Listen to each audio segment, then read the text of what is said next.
Avant toute chose, nous voulons remercier le Tout-Puissant, l'Éternel, qui nous a permis à nous tous de nous retrouver là en bonne vie et en santé, car beaucoup d'autres frères et sœurs qui aimeraient être avec nous, peut-être n'ont pas eu la grâce et l'occasion d'être là. Voilà pourquoi nous disons merci à notre Dieu. Honorable président de l'Assemblée nationale, ici représenté, honorable président du Sénat, ici représenté, Excellence, Monsieur le Premier ministre, chef du gouvernement, ici représenté, Mesdames, Messieurs les membres du gouvernement, Excellences, Messieurs les ambassadeurs et chefs de mission diplomatique, Messieurs les gouverneurs de la ville de Kinshasa ici représentés, Madame la bourgmestre de la commune de Kasavubu, Madame le directeur pays de l'Organisation internationale du travail, Madame la secrétaire générale à l'emploi et au travail, Monsieur le secrétaire général à la prévoyance sociale, chers partenaires sociaux et chefs d'entreprises publiques et privées, distingués invités, à vos titres et qualités respectifs, chers camarades travailleurs et travailleuses, agents et fonctionnaires de l'État. Aujourd'hui, le monde entier commémore cette journée du 1er mai qui rappelle la consacration et le couronnement héroïque de la lutte de nos aînés qui, à leur époque, ont subi des maltraitances, des humiliations, des injustices et des brutalités sauvages face à leur dignité d'homme en tant qu'être humain. Cette journée nous enseigne que face à son destin, l'homme doit se battre chaque jour et il n'y a pas de cadeau à attendre des humains, car l'homme est pour l'autre un loup. Cette année, notre regard et notre appréhension sur cette commémoration doit être plutôt intuitive et méditative au regard de notre vie quotidienne en République démocratique du Congo. En effet, depuis 1960, le pays, après une longue colonisation atroce, a accédé à la souveraineté nationale ou à ce que nous appelons communément l'indépendance nationale. Aujourd'hui, 59 ans après, quel regard les Congolais ont-ils sur leur indépendance? En tant que travailleurs, nous avons un regard regrettable sur cette indépendance que nos aïeux ont cherché de toutes leurs forces et réclamé au prix de leur sang, car la gestion politique du pays a reculé sur tous les domaines, politiques, économiques, social et environnemental. La classe politique est tombée plus bas au point qu'elle a transformé tout un pays en un gâteau qu'elle coupe et se distribue au grand scandale de tous les Congolais et même des observateurs nationaux et internationaux. La gestion de la République est privatisée. Les politiciens, plutôt que d'être des serviteurs, sont tous devenus des autorités morales, des seigneurs de guerre qui menacent de massacrer les populations.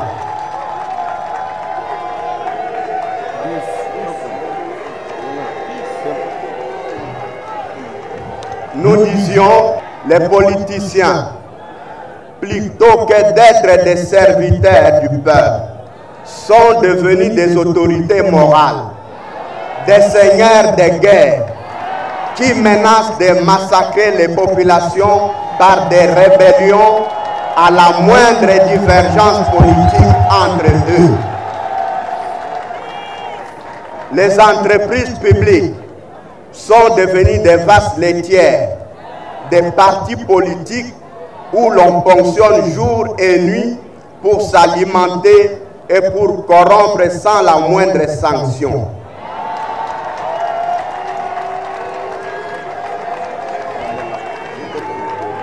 Il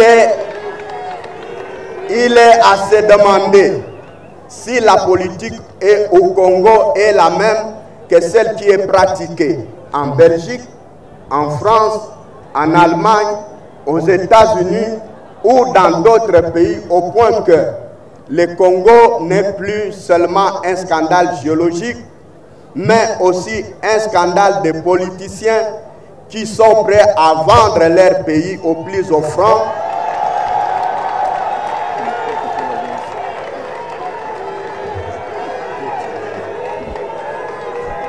de recruter et de former de nouveaux inspecteurs et les contrôleurs du travail. Car la carence des inspecteurs et du contrôleur du travail est devenue tellement criante que le dialogue social est compromis presque partout à travers la République. Faut-il le rappeler ici que, en tant que travailleurs, nous ne pouvons plus supporter cela. Nous n'allons plus accepter ça, car nous ne sommes pas des biens vendus que les politiciens sacrifient à toutes les générations. Il est temps que cela change et nous sommes là aujourd'hui pour le dire haut et fort que ça suffit, il faut changer la façon de faire la politique au Congo.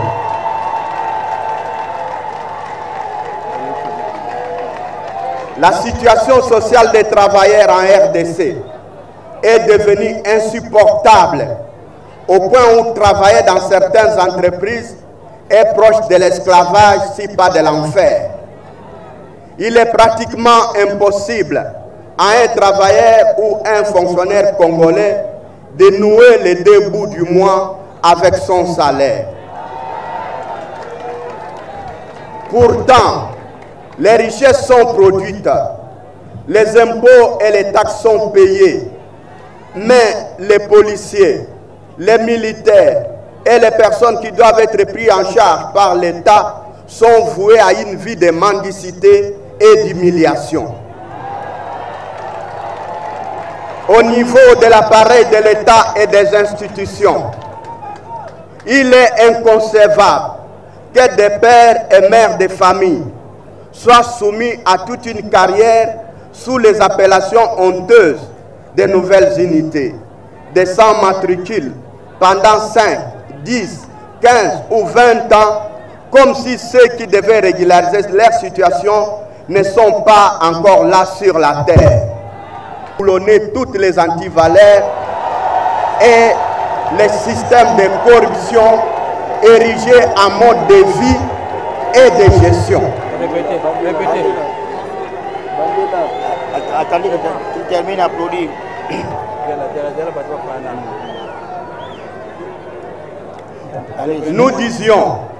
Nous pensons aussi que le nouveau régime de son Excellence, M. Félix Antoine Tshisekedi Tshilombo, doit effectivement lutter pour déboulonner toutes les antivaleurs et les systèmes de corruption qui ont été érigés en mode de vie et de gestion. Cela, Excellence, Monsieur le Président de la République, ne doit pas être un slogan comme on a entendu sous d'autres temps, mais réellement une volonté politique, car le mal est bien trop profond. Des animateurs du gouvernement. Et avec les travailleurs, tout le peuple congolais veut voir les signes de rupture et de changement de ces animateurs.